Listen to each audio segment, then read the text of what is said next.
But what is happening in the country with the world's largest oil reserves? Venezuela. It is already in a shambles. Despite its oil reserves, the country today has fuel shortage. Years of economic and political crisis have brought Venezuela to its knees, and now the coronavirus could strike the final blow. The pandemic has escalated Venezuela's political crisis. Nicolas Maduro still remains in charge. He calls himself president.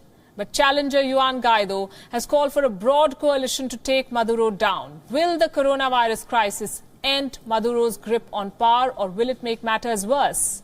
What's in store for Venezuela? Joining us tonight is the man who calls himself the president of Venezuela. More than 50 countries, including the US, recognize him. India doesn't. He's joining us from Caracas. How is Venezuela coping with this pandemic? Well, we are going through a complex humanitarian emergency that already has 15 to 20% of the population at the risk of death. We have the second largest migrant flow on the planet after Syria, a country that is at war. Our health system has collapsed. 60% of our public hospitals do not have piped water. 80% of our employees don't even have soap at the moment. Now with the pandemic, with the coronavirus outbreak, it has become much worse, and we have great concern because we have no way of treating the severe cases. There are only 84 respirators for a population of more than 30 million people. If the curve behaves in the same fashion as it has in other countries, we will face an unprecedented humanitarian catastrophe in Venezuela, an oil country that today only has oil. Because unfortunately, they destroyed our oil industry, making it much more difficult for us to tackle this pandemic. Your country has been deeply divided politically for months now, and it has seen violent protests and shortages as well. How has this division hampered Venezuela's response to the pandemic? At some point, Venezuela was divided or polarized. Today, the majority of our population, more than 90% according to opinion studies, wants a political change.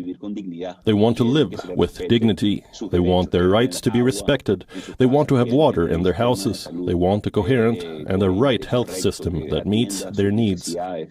They want to be able to work and live on their own salaries, as I did. Although I come from a popular area, I managed to study at the university, graduate, got educated, and was able to serve our people. That is what Venezuela wants. The country is not divided. A united country is facing a brutal dictatorship that today has links to terrorism and drug trafficking. At this time, we are also facing the pandemic. We must always put the citizen first, attend to their needs, and for this reason, we are making every effort to obtain the necessary humanitarian aid, even recognized by the dictatorship at this time. In this case, India, with its big pharmaceutical companies, can collaborate and help a lot. It is the largest democracy in the world today.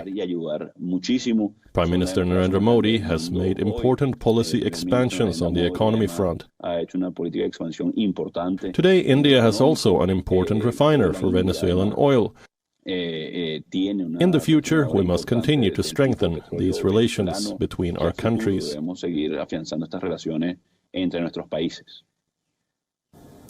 China is also sending supplies. They're sending supplies to many countries, including yours.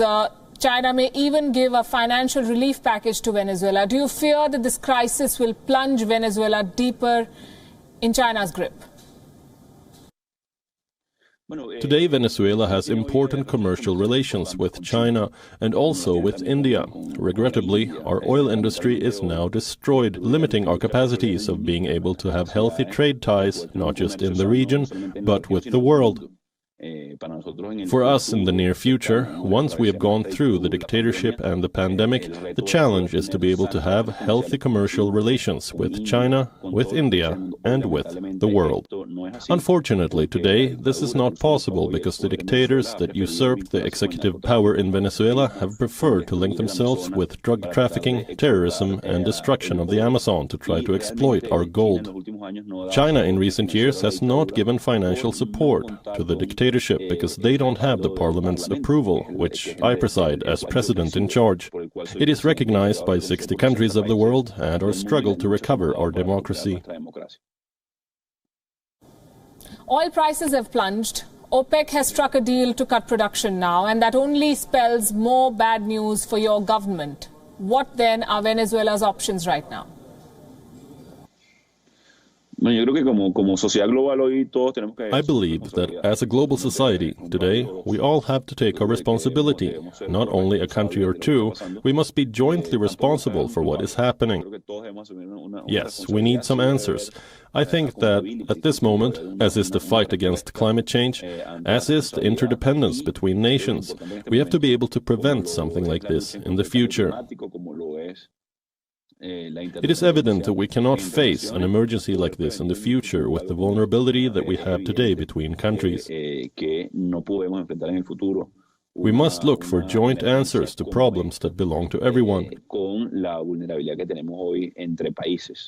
There is climate change, there is a pandemic, terrorism, drug trafficking. This should leave a lesson for us as humanity.